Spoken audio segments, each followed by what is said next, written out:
More breaking details after the arrest of the person, the suspect who is believed to be responsible for the death of Charlie Kirk in a horrific shooting at Utah Valley University. The suspect now has been in custody since, I believe, around roughly midnight local time in Utah. I'm filming this on the afternoon of September 12th. There's a lot to go through here, and I'm going to say some things that I think some of you might agree with, might disagree with, but I think we need to lay out what we know, where this situation went so unbelievably, horrifically wrong. Where do we go from here? How do we avoid a situation like this from ever happening again? Even though the unfortunate reality is you can prepare all you want, and you're just not going to be able to stop every bad guy out there. But maybe we can save some lives by stopping people from becoming bad guys to begin with. And I hope that you guys will hear me out. You'll listen to me. You'll listen to what I have to say. You might agree, you might disagree. And feel free to share your thoughts as well. This is an open back and forth, and we're all trying to figure this out together. And that's what we're going to do. Before we do, as always, please make sure to like and subscribe. Huge boost to the channel. It's very important you do that. Equally important, I want to see all your comments below. I want to see everything going through your head, everything you guys think. Let me know in the comments below. Hit that bell, all notifications turned on. And then right here, Instagram, David_Hookstead, XD Hookstead. My DMs are open.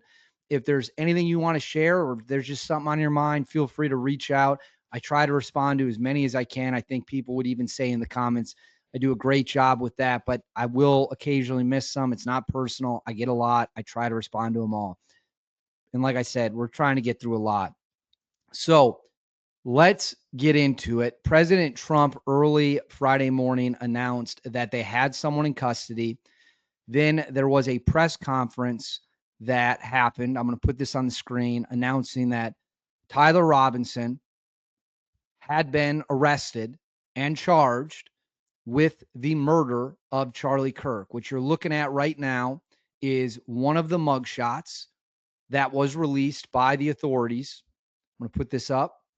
This is the second mugshot released by the authorities of Tyler Robinson, a man in his early 20s who was taken into custody late Thursday night, early Friday morning, depending on where you are in the country. It was right on that time zone area of midnight. And he is believed to be the gunman that snatched Kirk's life away from him with a single shot that struck Kirk in the throat, in the jugular area on Wednesday. I'm obviously not going to show you those videos. Those videos are highly disturbing. They are out there.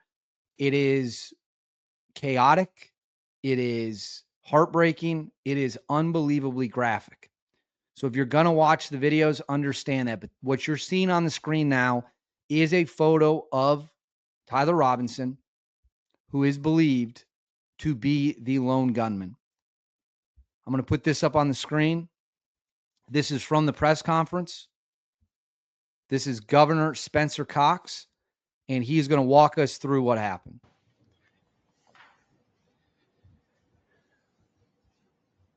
Good morning, ladies and gentlemen. We got him.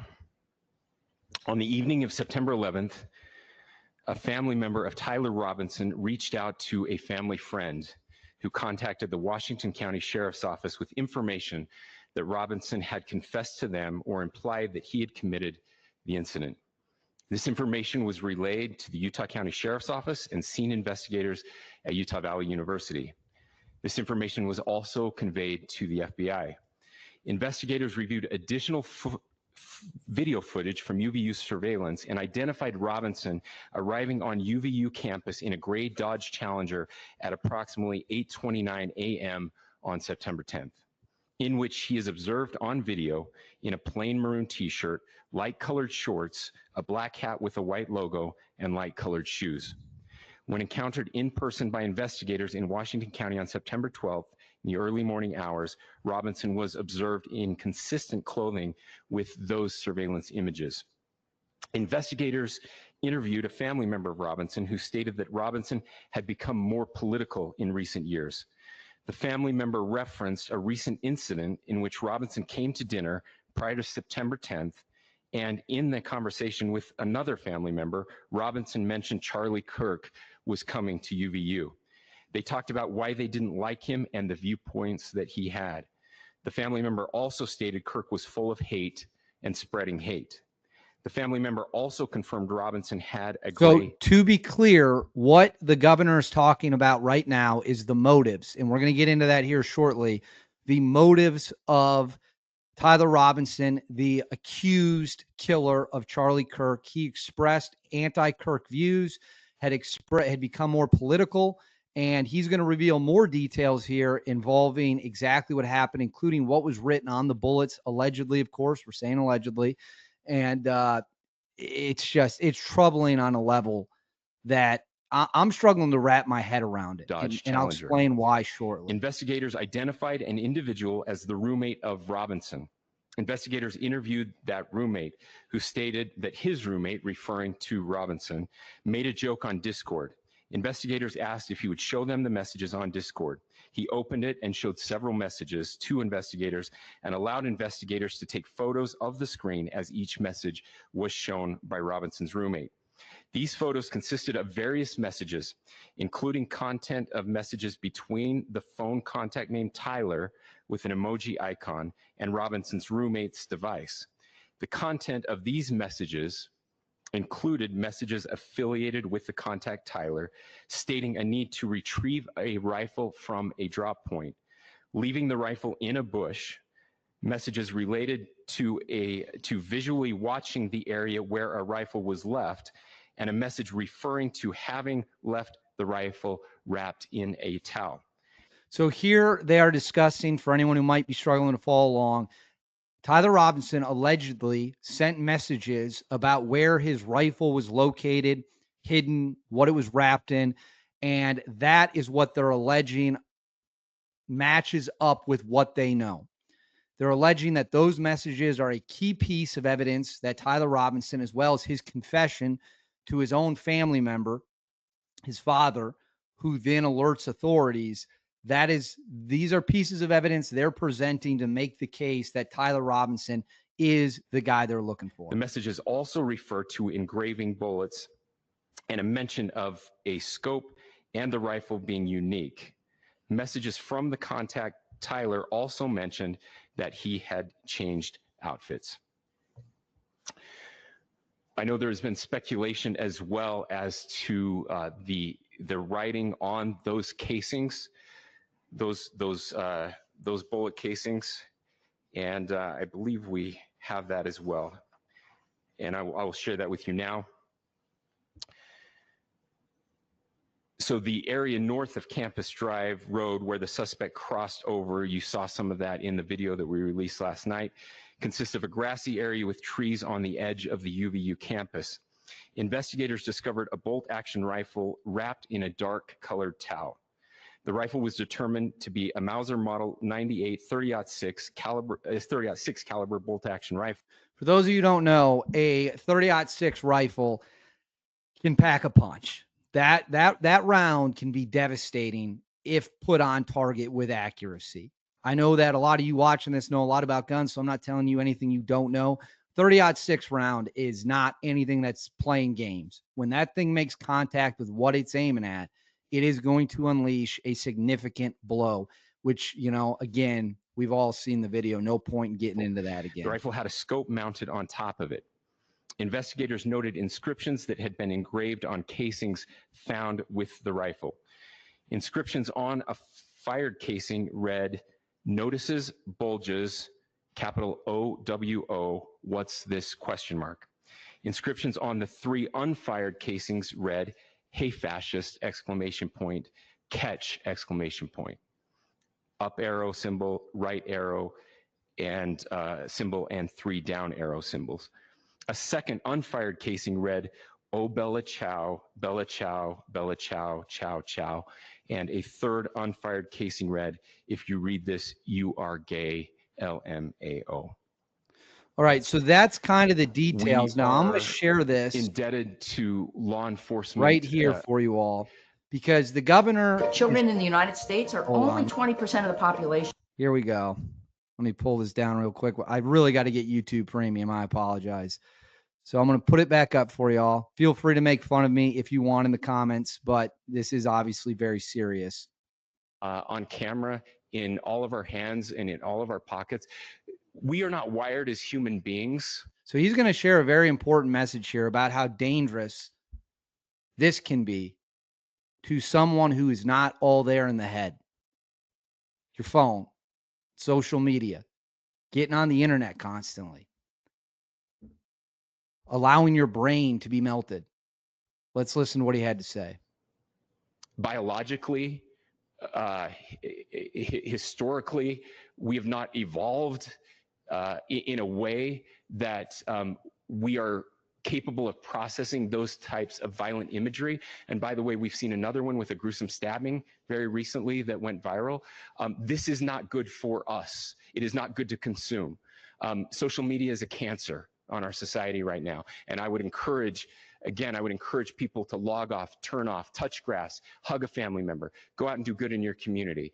That is happening, and it's happening organically right now. I had a friend in a small city in Utah who.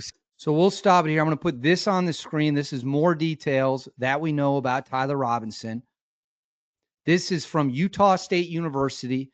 This was released in the morning hours on Friday, September 12th. It says Utah State University recently learned to confirm that Tyler Robinson, the suspect arrested in the killing of Charlie Kirk, briefly attended Utah State University for one semester.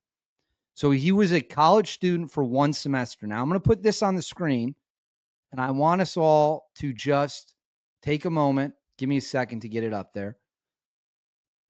I want us all to take a moment, and I'm going to explain to you what my research has found.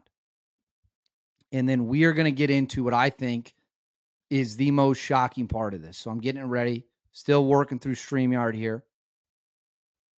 All right. This is a tweet that I sent. So I spent all morning looking into Tyler Robinson, looking into his family, and I'm not going to mention his family's name. I'm not going to mention his father, his mother, his siblings, but it reads, Tyler Robinson had a 4.0 GPA, an ACT score in the top 1% of America. These are facts that I found. Traveled with his parents and appeared incredibly happy in his younger years. I looked at a ton of photos, ton of information, and I said something changed. Something melted his brain. Something radicalized him. We need answers, and we need them now. So this is what I want to dig into, and I want us to keep an open mind.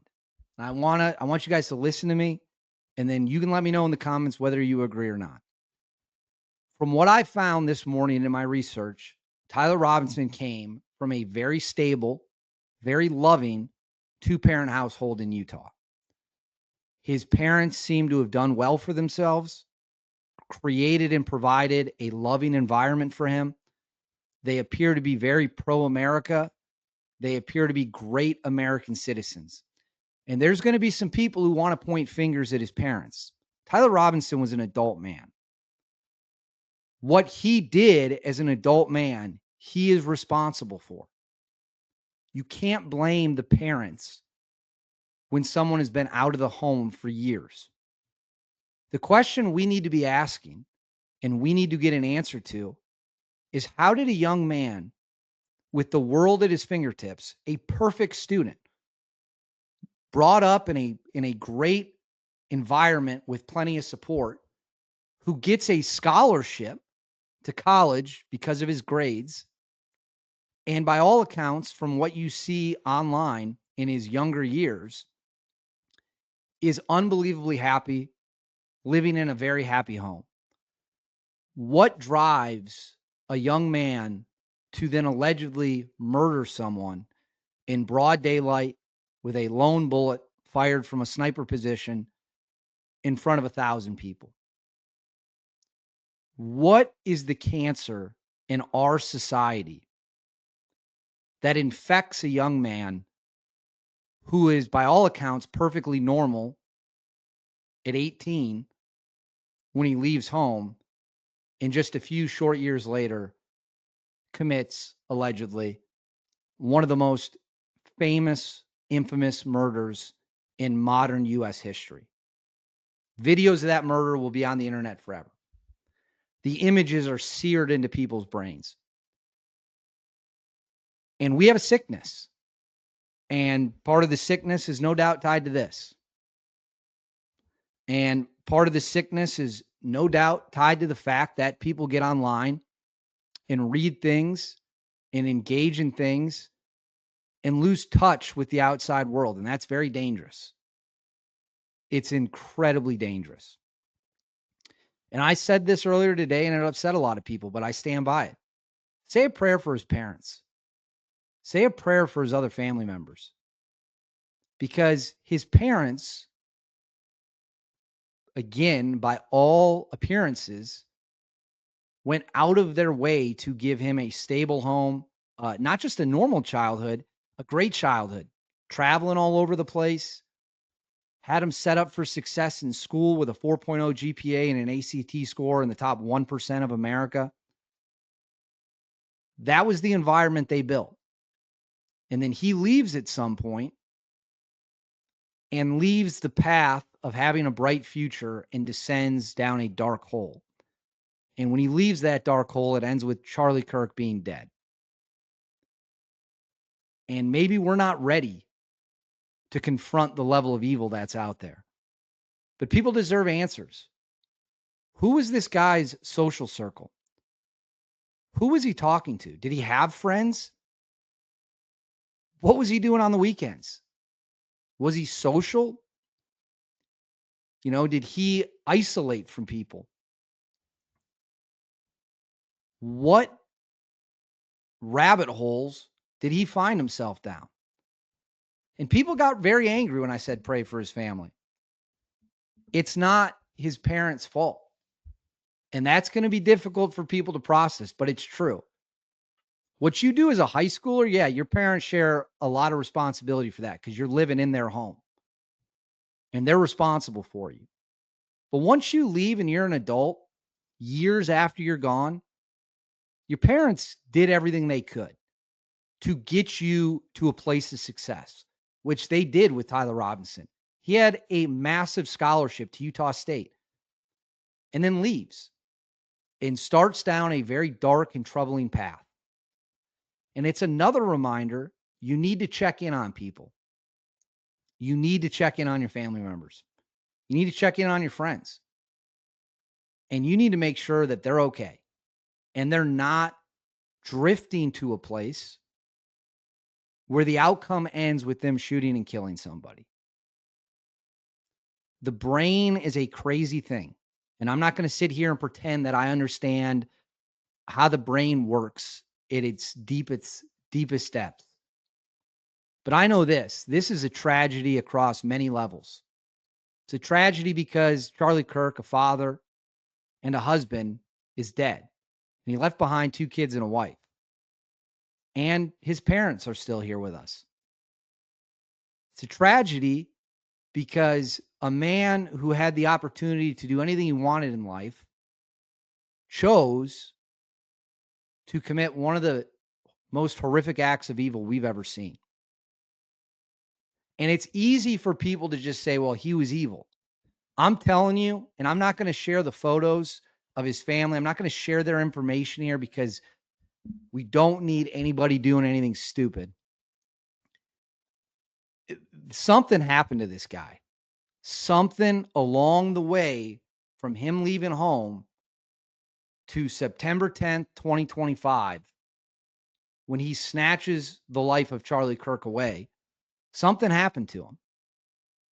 He went from being an all-American kid who was perfect in school to being a murderer. How'd that happen? Why'd that happen? Can anyone explain that? Was he taught something?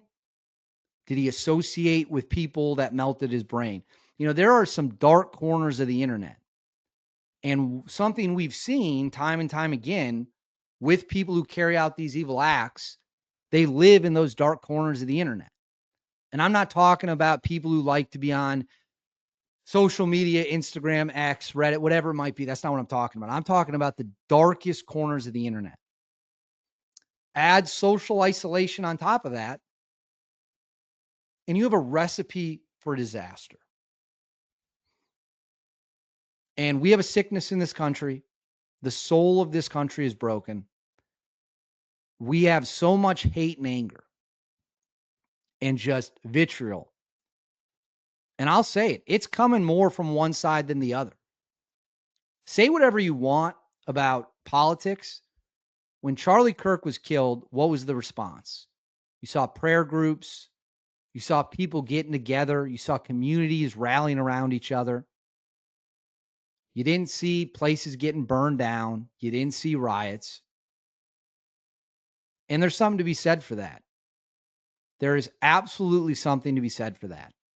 Because we all remember what happened not that long ago. And I got to be careful here so YouTube doesn't take this down. This guy, I'll put him on the screen again. Look at his eyes. Look at his lifeless eyes. And there's photos floating around of him just a few years ago with his parents. Happy as could be. There's a video of him reading the letter he gets about his scholarship to Utah State. And he seems like the happiest kid in the world. And then one semester later, he's gone. And here we are in September of 2025. Charlie Kirk is dead. He's facing a murder charge. We have got to figure out a way to end this carnage. And we, as a society, have got to figure out a way to end this sickness. Not everyone is normal. That's okay. I'm probably not normal. But damn, what do you have to end up doing to walk the path this guy allegedly walked?